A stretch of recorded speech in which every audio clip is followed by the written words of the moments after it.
Elisabeth, welcome back to the News Hour here on Al Jazeera. First off, the bombing, the attack on this detention centre or weapons store, in the scheme of things, how significant is that looking at the conflict between where we are today going back to 2015?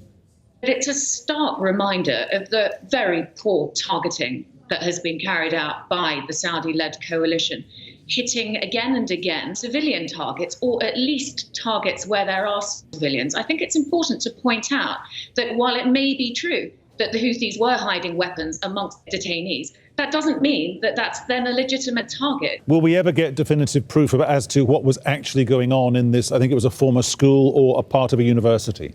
It's going to be difficult to get definitive proof whilst the international community still relies on Saudi Arabia to investigate its own bombings. I think what we need is a genuinely independent, internationally led investigation. Explain to me, Elisabeth, if you can, we seem to be as well seeing a conflict within a conflict in southern Yemen.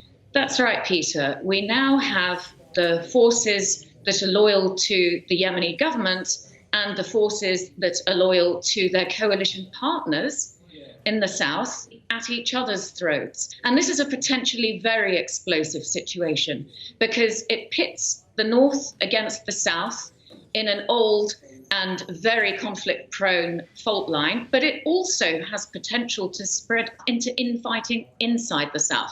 And that's a real worry. Would or could the separatists take on the Houthis? Well, the southern forces have been taking on the Houthis in the course of this war. What's happened now, though, is that the deputy of the Southern Transitional Council, at least, has called back southern forces to leave the war against the Houthis and help defend the south against the north. But in all of this, what's lost is the fact that the Southern Transitional Council does not necessarily speak for the South. It has the loudest voice, and it's the best organised and best funded.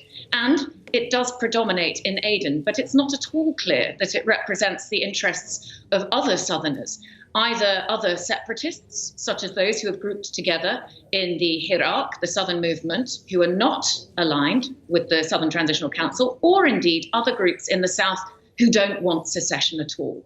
So things could flare up inside the South, sparking a war inside a war inside a war. Compelling conversation. Elisabeth Kendall from Oxford University there on Skype in London. Elisabeth, great to talk to you.